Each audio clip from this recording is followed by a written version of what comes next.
Assalamualaikum warahmatullahi wabarakatuh. Perkenalkan, nama saya Lulu Hairunisa dari Program Studi Pengembangan Produk Agroindustri. Di sini saya akan sedikit menjelaskan materi akhlak, etika, dan moral. Yang pertama, pengertian akhlak, etika, dan moral. Akhlak berasal dari kata huluk yang artinya perang atau tabiat.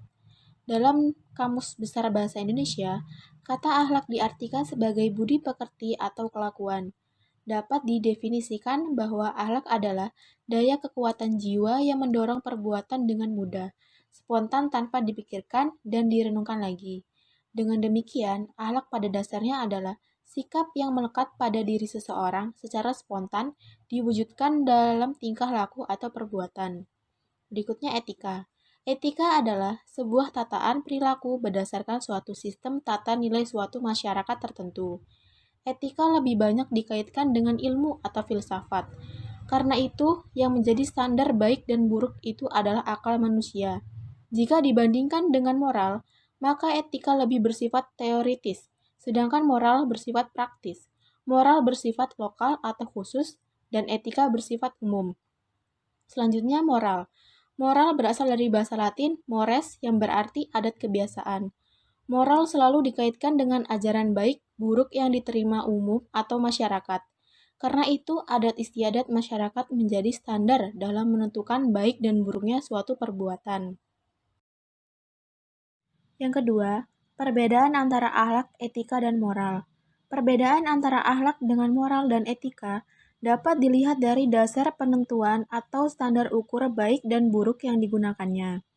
Standar baik dan buruk akhlak berdasarkan Al-Quran dan Sunnah Rasul, sedangkan moral dan etika berdasarkan adat istiadat atau kesepakatan yang dibuat oleh suatu masyarakat.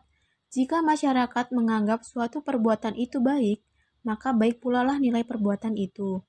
Dengan demikian, standar nilai moral dan etika bersifat lokal dan temporal, sedangkan standar akhlak bersifat universal dan abadi.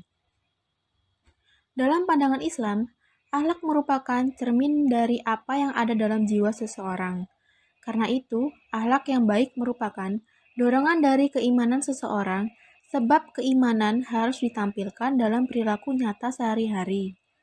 Inilah yang menjadi misi diutusnya Rasul sebagaimana disabdakannya, "Aku hanya diutus untuk menyempurnakan akhlak manusia." Hadis riwayat Ahmad. Secara umum, dapat dikatakan bahwa akhlak yang baik pada dasarnya adalah akumulasi dari akidah dan syariat yang bersatu secara utuh dalam diri seseorang. Apabila akidah telah mendorong pelaksanaan syariat, akan lahir akhlak yang baik. Atau dengan kata lain, akhlak merupakan perilaku yang tampak apabila syariat Islam telah dilaksanakan berdasarkan akidah.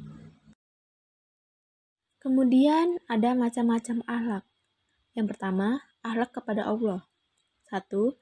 Beribadah kepada Allah, yaitu melaksanakan perintah Allah untuk menyembahnya.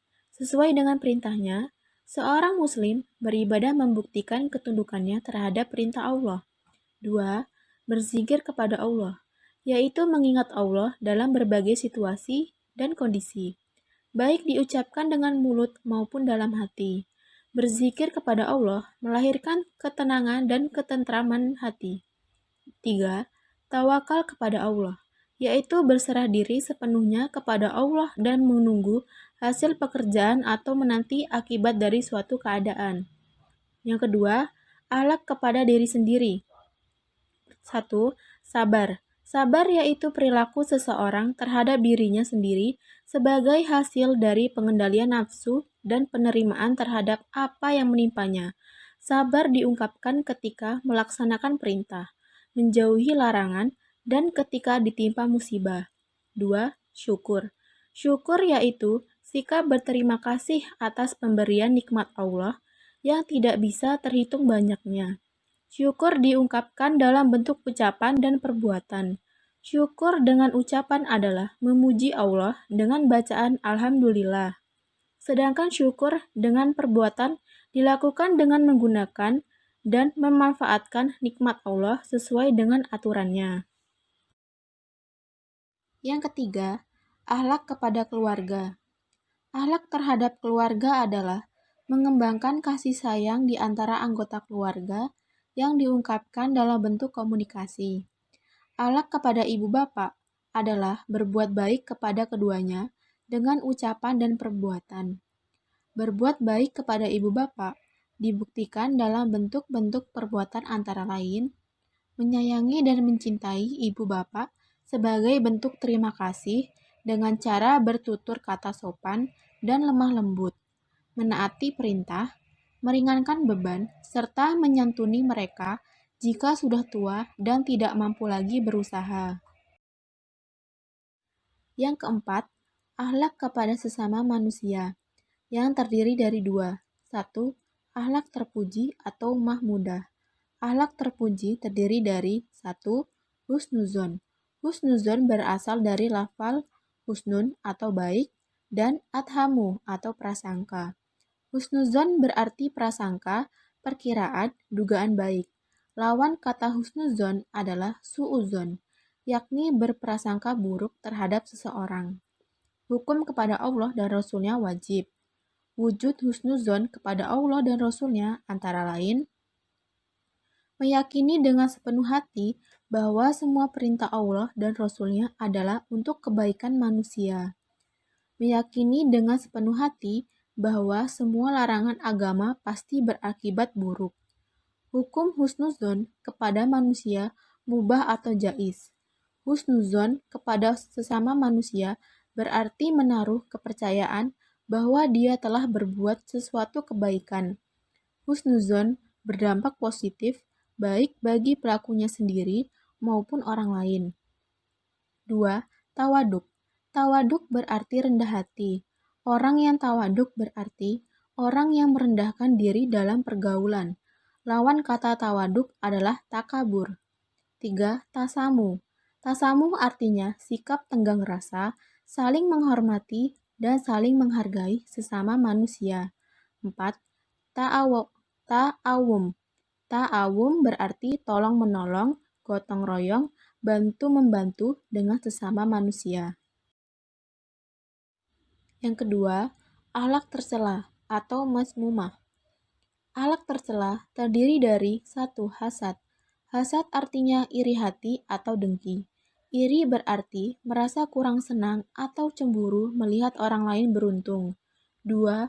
Dendam. Dendam yaitu keinginan keras yang terkandung dalam hati untuk membalas kejahatan. 3. Gibah dan fitnah. Gibah dan fitnah yaitu membicarakan kejelekan orang lain dengan tujuan untuk menjatuhkan nama baiknya. Apabila kejelekan yang dibicarakan tersebut memang dilakukan orangnya, dinamakan gibah. Sedangkan apabila kejelekan yang dibicarakan itu tidak benar, berarti pembicaraan itu disebut fitnah. 4. Namimah. Namimah atau adu domba, yakni menceritakan sikap atau perbuatan seseorang yang belum tentu benar kepada orang lain, dengan maksud terjadi perselisihan antara keduanya. Kesimpulannya, etika menurut filsafat dapat disebut sebagai ilmu yang menyelidiki mana yang baik dan mana yang buruk, dengan memperhatikan amal perbuatan manusia sejauh yang dapat diketahui oleh akal pikiran. Moral adalah penentuan baik buruk terhadap perbuatan dan kelakuan. Istilah moral biasanya dipergunakan untuk menentukan batas-batas suatu perbuatan, kelakuan, sifat, dan perangkai dinyatakan benar, salah, baik, buruk, layak, atau tidak layak, patut maupun tidak patut. Akhlak adalah hal yang terpenting dalam kehidupan manusia karena akhlak mencakup segala pengertian tingkah laku, tabiat, perangai, karakter manusia yang baik maupun yang buruk dalam hubungannya dengan kholik atau dengan sesama makhluk.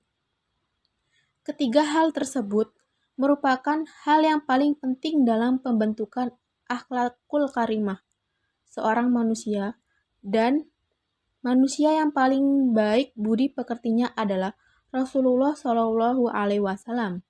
Anas bin Malik radhiyallahu anhu, seorang sahabat yang mulia, menyatakan Rasulullah Shallallahu Alaihi Wasallam adalah manusia yang paling baik budi pekertinya. Hadis riwayat Bukhari dan Muslim. Sekian penjelasan dari saya. Kurang lebihnya saya mohon maaf. Kepada Allah saya mohon ampun. Terima kasih dan wassalamualaikum warahmatullahi wabarakatuh.